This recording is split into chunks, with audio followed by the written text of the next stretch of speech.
swab, and we're just going to do the work. Send it all to the lab, okay? So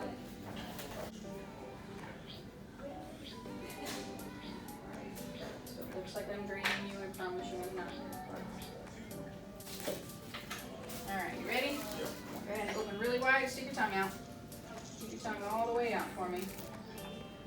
Okay. That one's done.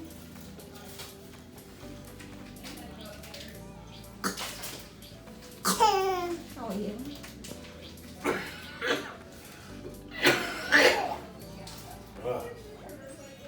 Alright, I'm just going to hold your head because this is the worst one, okay?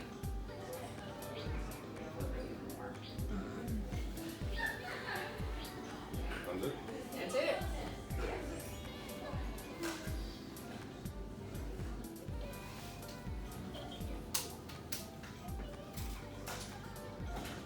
Anything? Come on, sit down. My cough and wheezing and stuff Come on. like that. That's when it hurts. Come. Hey, sit down first. Alright, it's going to feel like I'm hooking you up to a vehicle. I promise you I'm not giving you any electricity. That's alright. When I had the sleep study, it was worse than this. Yep. Maybe way more. Good.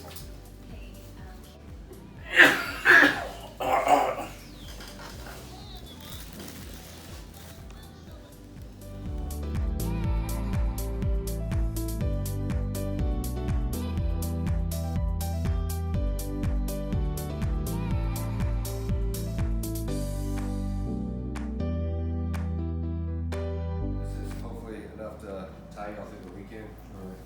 So, I mean, if I know staying with folks, friends sometimes can be irritating. So, if y'all need to get a hotel room or anything like that, there's a little something for you to tie you over. If it ain't, then enough, let me know. We'll get some more. Thank you very much, man. So, we pulled a little bit together between yesterday and today.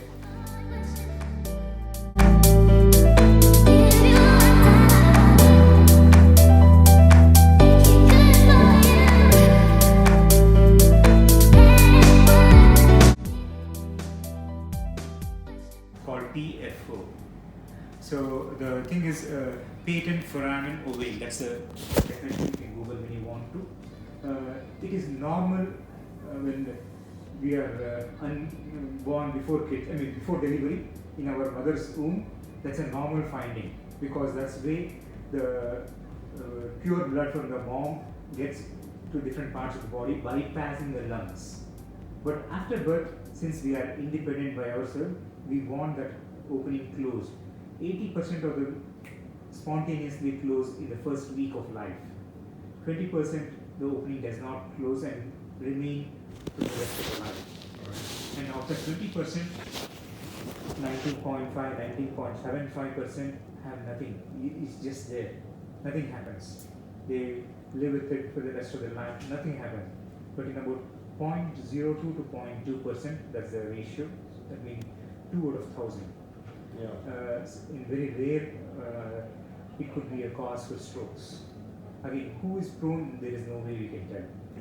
So, thing is, good and bad.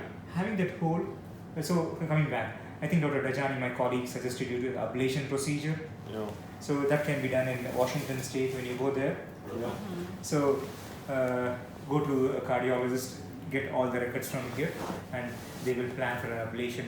It's not an emergency, you can get it in 3 months, 6 months, 1 year down the lane. The first thing we suspect is sleep apnea. She told that you never had sleep apnea, you have been tested for it. So could one thing less to worry. What else could cause? High blood pressure could cause, and sometimes any infection like a pneumonia, what you had, or some cough medicine sometimes, alcohol.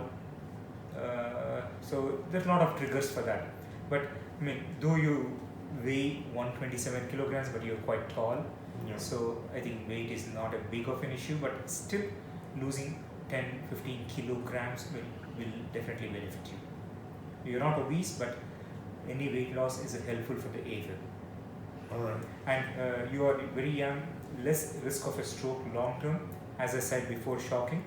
For 6 weeks you have to take a blood thinner because I shocked you and stunned your heart for a few seconds. and that itself could lead to increased stroke risk. So if you are not taking the blood thinner, that's why I made them sure. I made myself sure that you got the Eliquis before I did the procedure this morning. All right. So 6 weeks, morning, night, morning, night, morning, night. Morning, night. If he doesn't take, you have to remind him. Yeah. It's very key. All right. Okay, you are young, you have a long life ahead, so we want it to be quality too. All right. And Yeah. thanks for what all you do. So we want everything to be stable. Yeah. And one of the other, again, I don't suspect, but that's a protocol. Earlier we were suspecting in mid-40s or mid-50s, but nowadays mid-30s we are seeing heart attacks. You didn't have a heart attack, but is there a small blockage that could have caused this? Maybe, I don't know.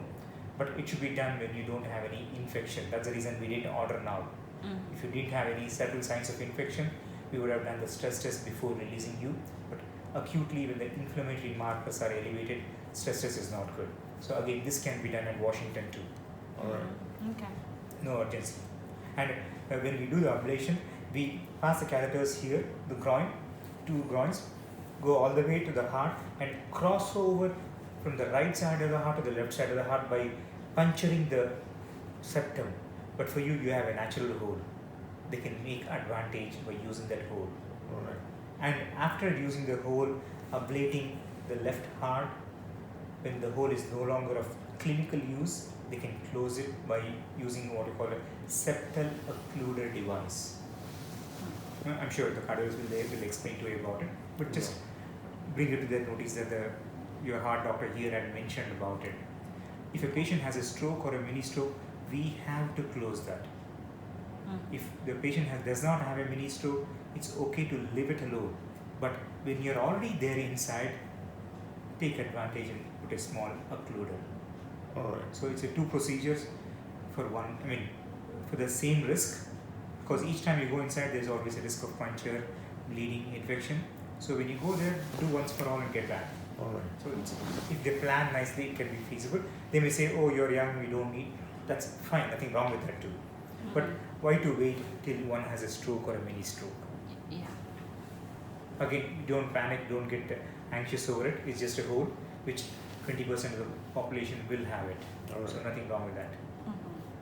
Any questions?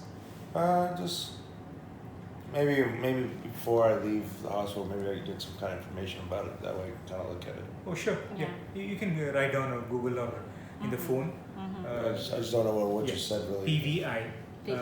PVI. Pulmonary. PVI. PV. Okay, so good. She's getting the paperwork done. Okay, good. Well, good. Okay, you take care of yourself. Thank Now, you. are you connected, 100% connected to Navy? Yeah.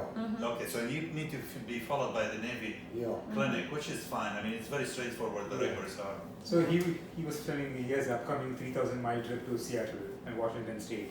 I think you'll be fine. I think your problem is your pneumonia, to be honest with you, not your AFib. Your AFib wasn't used by the Probably infection you Yeah, had. result of the inflammation. Yeah, so, Yeah. yeah, good. Good to see you all. Okay. Thank Yeah, you. very much. Thank you. You have a great day. Thank you. Thank you.